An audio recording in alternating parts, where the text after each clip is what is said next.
Bab 2943-2945. Keesokan paginya, Tuan Dev, saya merasa kasihan pada saudari Juliet. Sepertinya saudari Juliet tidak akan bisa bangun pagi ini. Helena tersenyum dan berkata kepada Dev, Helena, jangan bicara omong kosong, siapa bilang aku tidak bisa bangun? Juliet menahan rasa sakit dan tetap bangun. Sudahlah, jangan ribut, kalian berdua harus cepat berlatih. Jika tidak, kalian tidak akan bisa berbuat apa-apa di dunia surga dan manusia ini, dengan mengandalkan kekuatan kalian yang sekarang. Cepatlah berlatih selagi kita masih memiliki tempat aman untuk melakukannya. Aku punya beberapa buah guntur langit di sini, dan aku akan memberikan kepada kalian masing-masing. Aku pikir itu akan banyak meningkatkan kekuatan kalian berdua, kata Dev, lalu dia mengeluarkan 2 buah guntur langit dan memberikannya kepada Helena dan Juliet. Buah guntur langit, bukankah ini hanya bisa ditemukan di pohon guntur langit yang berada di gua Raja Elang Guntur? Kata Helena, kamu tahu tentang itu? Dev sedikit terkejut, bagaimana Helena bisa tahu tentang pohon guntur langit? Tuan lupa ya, saya kan berasal dari dunia surga dan manusia, dan kemudian saya melakukan kesalahan dan terlempar ke dunia sekuler. Tentu saja saya tahu tentang buah guntur ini. Helena mengikuti Dev untuk menjelaskan. Dev lalu menyadari itu dan dia berkata, aku telah mencurinya saat Raja Elang Guntur sedang pergi, dan ini sangat sulit untuk memetiknya, jadi sebaiknya sekarang kalian manfaatkan ini. Helena, apa yang dikatakan Dev benar? Jika tidak, dengan kekuatan kita tidak akan bisa membela diri seperti waktu itu. Juliet mengangguk dan berkata, baiklah, kalau begitu saya akan segera berlatih. Helena juga mengangguk. Kedua gadis itu mulai berlatih dengan buah guntur langit, dan Dev juga mulai memulihkan kekuatannya dan memasuki kondisi kultivasi. Dia harus segera menerobos secepat mungkin, jika tidak, dia tidak akan dapat menemukan harta karun yang sebenarnya, dan dia harus mendapatkan pil jiwa es saat itu. Dev pertama-tama menyerap pecahan jiwa es yang diberikan oleh Gao Qiqiang. Dev mulai menjadi tenang, dan membenamkan dirinya dalam menyempurnakan pecahan jiwa es ini. Dev menyerap pecahan jiwa es dengan sangat cepat, jadi proses pemurniannya tidak terlalu lama. Saat Dev dan yang lainnya sedang berlatih, ratusan mil jauhnya dari rumah Gao, gunung es yang menjulang tinggi runtuh. Dan di bawahnya, sebuah pintu gua terungkap, gerbang emas gua penuh dengan simbol mantra, memancarkan suasana yang aneh. Tepat di depan gerbang ini, banyak kultivator berkumpul. Ini pasti tempat harta karun yang sebenarnya, tidak mungkin salah. Tidakkah kamu melihat ada celah di plakat giok di gerbang itu? Benar, ini pasti pintu masuk menuju harta karun itu. Siapa sangka harta karun ini sebenarnya berada di bawah gunung es. Jika gunung es tidak runtuh, tidak mungkin kita menemukan harta karun ini. Semua orang saling bicara, hanya saja karena gerbangnya terkurung oleh lingkaran sihir. Mereka butuh kunci yang bisa membukanya, dan kunci itu adalah Liontin Giok. Saya memiliki kunci untuk membuka pintu harta karun ini. Saya ingin tahu apakah ada di antara kalian yang mau bekerja sama dengan saya. Pada saat ini, seorang kultivator kelas 5 dari alam tubuh komposit berkata dengan keras, dan orang ini adalah Yuan Bao, yang diselamatkan oleh Dev. Orang ini juga memiliki Liontin Giok di tangannya, yang dikatakan sebagai kunci harta karun itu. Ketika mereka mendengar bahwa Yuan Bao memiliki kunci untuk membuka pintu harta karun di tangannya, mereka semua mengelilinginya. Karena tadi banyak orang mencoba menerobos gerbang harta karun dengan paksa, tetapi semuanya gagal. Jadi ketika mereka mendengar bahwa Yuan Bao memiliki kunci di tangannya, mereka semua mengepungnya. Keluar dari sini, saat kerumunan mengepung Yuan Bao, dia tiba-tiba terdengar suara teriakan keras, langsung menyebabkan ketidakpuasan di antara kerumunan. Semua orang buru-buru melihat dan menemukan 5 orang mengenakan jubah hitam dengan tanda emas gelap di lengan baju mereka berjalan mendekat.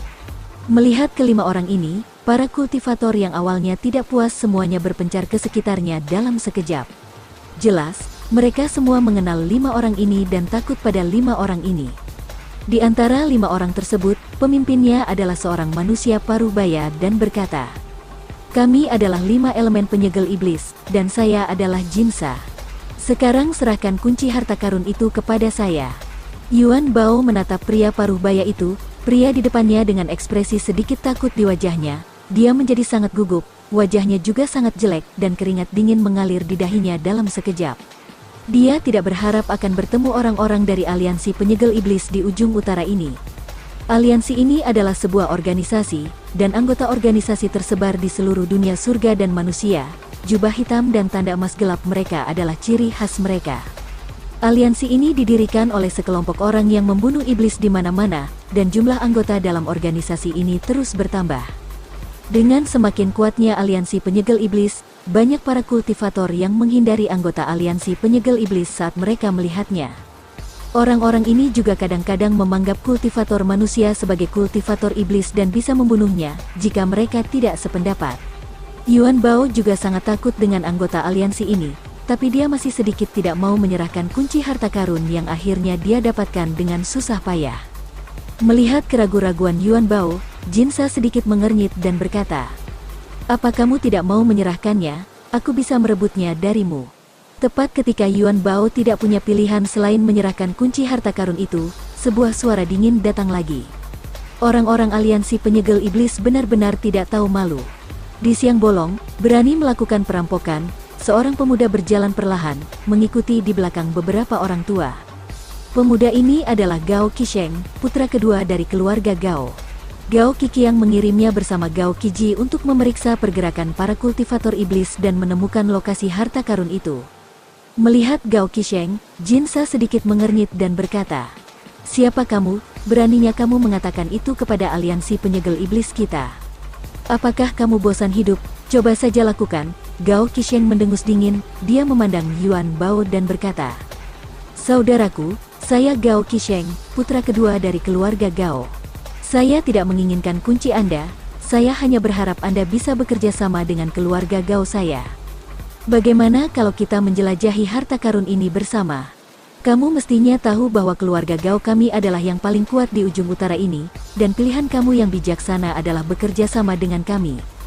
Ketika mereka mendengar bahwa itu adalah anggota keluarga Gao, banyak orang membicarakannya. Tapi Yuan Bao sangat gembira, dan mengangguk dengan cepat. "Anda harus tahu bahwa keluarga Gao sangat kuat di ujung utara, dan mereka dapat bekerja sama satu sama lain. Tapi anggota aliansi penyegel iblis ini ingin merebut kuncinya secara langsung, jadi dia pikir lebih tepat untuk memilih bekerja sama dengan keluarga Gao. Sialan, kamu berani melawan aliansi penyegel iblis kami, apakah kamu mencari kematian?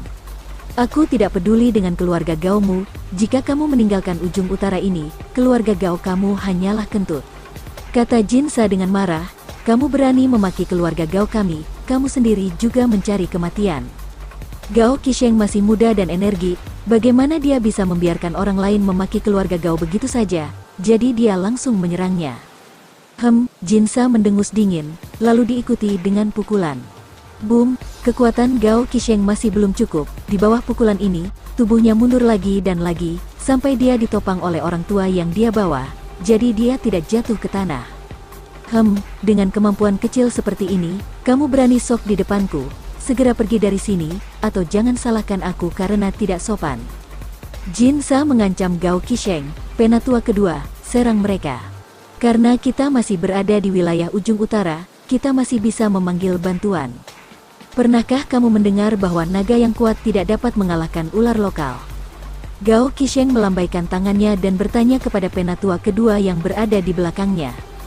Dia benar-benar tidak bisa mengalahkan Jinsa kali ini. Tetua kedua mengangguk, melompat, dan berada di udara dalam sekejap, lalu meninju.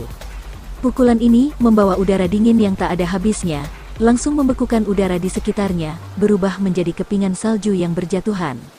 Melihat ini, Jinsa meraihnya dengan punggung tangannya, dan sebuah pedang panjang muncul di tangannya, kemudian cahaya pedang yang tajam membubung ke langit.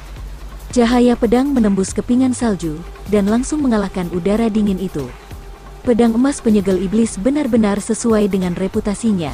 Tetua kedua perlahan jatuh, lalu menatap Jinsa dan berkata, "Karena kamu mengenalku, cepatlah pergi." Jinsa mencibir. "Saya hanya mendengarkan nama aliansimu, dan saya belum pernah melihatnya kalian sebelumnya." Wajah tetua kedua dingin. "Oke, karena kamu ingin tahu reputasiku, maka aku akan membiarkanmu melihatnya."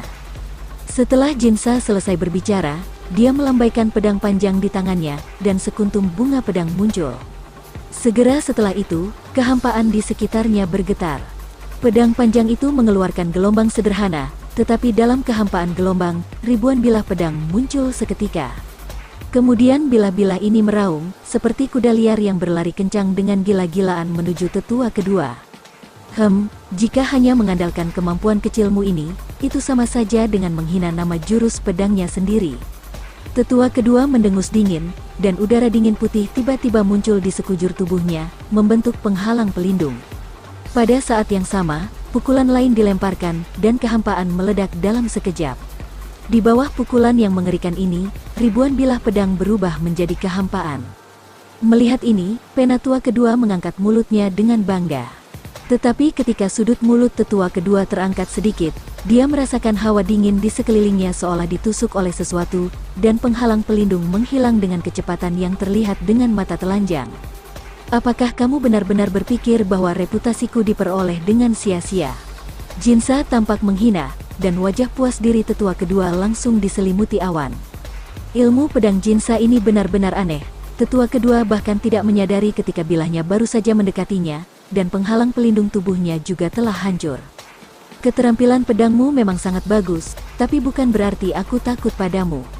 Teriak tetua kedua, dan tiba-tiba dia bergegas menuju Jinsa. Di telapak tetua kedua, sejumlah besar udara dingin melayang, dan kekuatan spiritual yang kuat bercampur dengan udara dingin, menyebabkan ruang di sekitarnya langsung membeku.